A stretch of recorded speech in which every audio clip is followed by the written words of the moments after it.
Magandang araw mga bata! Kamusta kayo? Ako si Teacher Rachel at natutuwa ako na makasama kayo upang mag-aral at matuto. Handa na ba kayong tuklasin ang ating bagong aralin? Kung ganun, umupo ng maayos at makinig ng mabuti.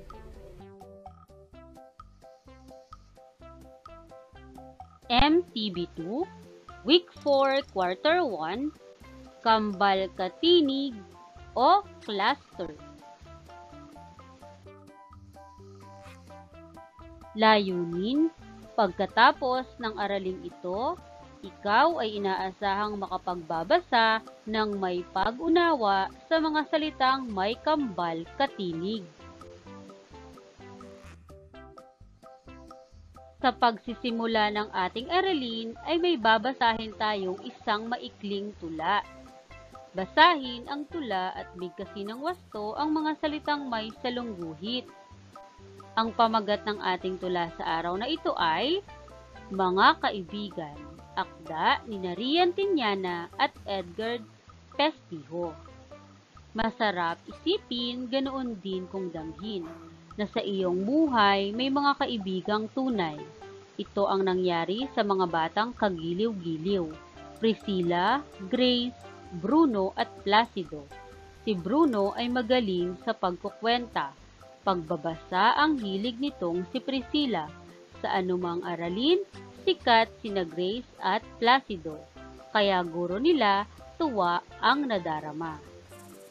Mga bata, nagustuhan niyo ba ang ating maikling tula? Mabuti kung ganon. Ngayon mga bata, balikan natin ang ating binasang tula. Basahin muli ang mga salitang may salungguhit. Narito ang tulang Mga Kaibigan. At ang mga salitang may salungguhit ay Priscilla, Grace, Bruno, at Placido. Ngayon mga bata, ang mga salitang may salungguhit, muli ating bigkasin, Priscilla, Grace, Bruno, at Placido. Ngayon mga bata, ano ang napansin nyo sa mga salitang ito? Tignan natin kung tama ang inyong obserbasyon. Ang mga salita o pangalang ito ay may pantig at binubuo ng dalawang magkasunod o magkatabing katinig. Tinatawag ang magkasunod na katinig sa isang pantig na salita na kambal katinig o cluster. Mga bata, ano nga ba ang kambal katinig o cluster? Ang kambal katinig o cluster ay maaaring makita sa unahan, gitna o huling pantig ng isang salita. Ngayon, bibigyan ko kayo ng mga halimbawa. Ito ang halimbawa ng kambal katinig o cluster na makikita natin sa unahan ng salita. Halimbawa, ang salitang Crayola. Ang salitang Crayola ay may kambal katinig o cluster na KR. Ito ang kambal katinig sa salitang Crayola. At ito ay makikita sa unahang bahagi ng salita. At ang salitang Crayola ay pinapantig natin bilang Crayola. Nakuha ba mga bata? Mahusay! Sumunod naman, ang kambal katinig o cluster na maaari nating makita sa gitna ng pantig ng isang salita. Halimbawa, Sombrero. Sa salitang sombrero, ang kambal katinig o cluster ay tama, BR. At kung mapapansin natin, nakikita natin ito sa gitnang bahagi. At kung atin itong papantigin, sombrero. Mayroon itong tatlong pantig. At kita natin na ang BR o ang kambal katinig nito ay nasa gitnang pantig.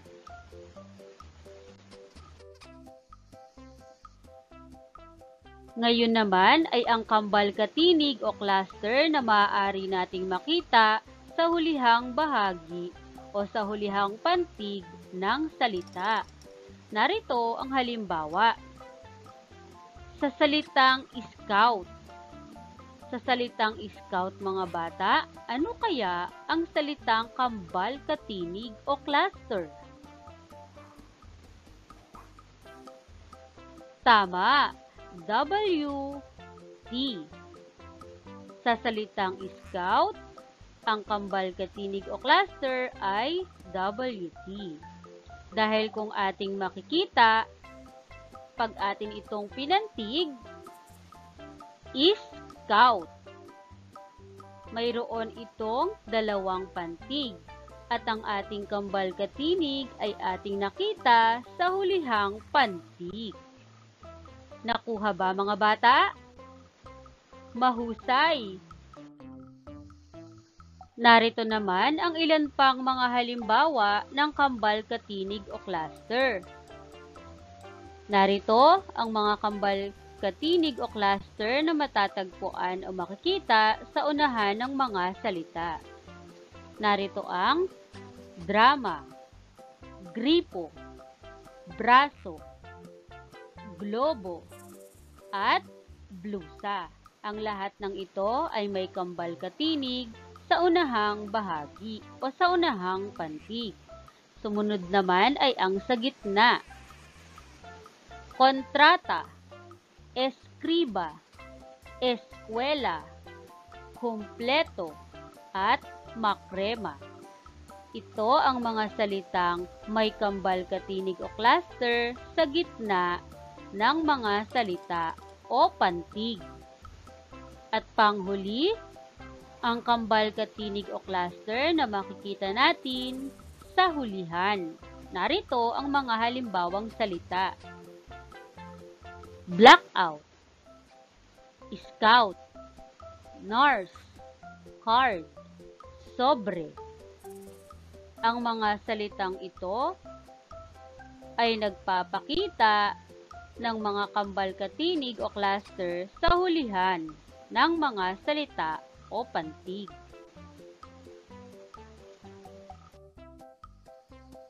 Para sa ating unang gawain sa araling ito, isulat sa patlang ang nawawalang kambal katinig o cluster. Para sa unang bilang, tignang mabuti ang larawan. Pangalawang bilang, pangatlo, pang-apat, at pang-lima.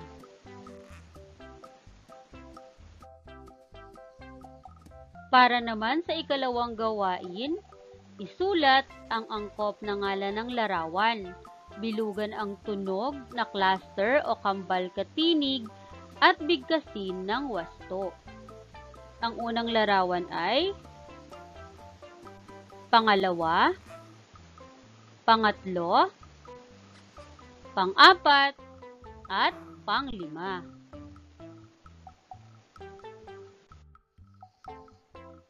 Para naman sa ating huling gawain, gumawa ng chart ng mga salitang may cluster o kambal katinig.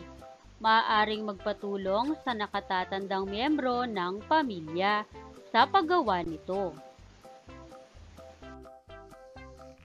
Mga bata, tandaan natin, ang kambal katinig o cluster ay binubuo ng dalawang magkasunod na katinig sa loob ng pantig ng salita. Isinusulat ang mga ito ng may tamang espasyo ng mga letra. Ang kambal katinig o cluster ay maaaring makita sa unahan, gitna o hulihang pantig ng salita. Binibigkas ang tunog ng kambal katinig na parang iisang tunog. Binibigkas ito ng madulas. Mga bata, sana ay lubos niyong naunawaan ang ating aralin sa araw na ito. Hanggang sa muli, paalam!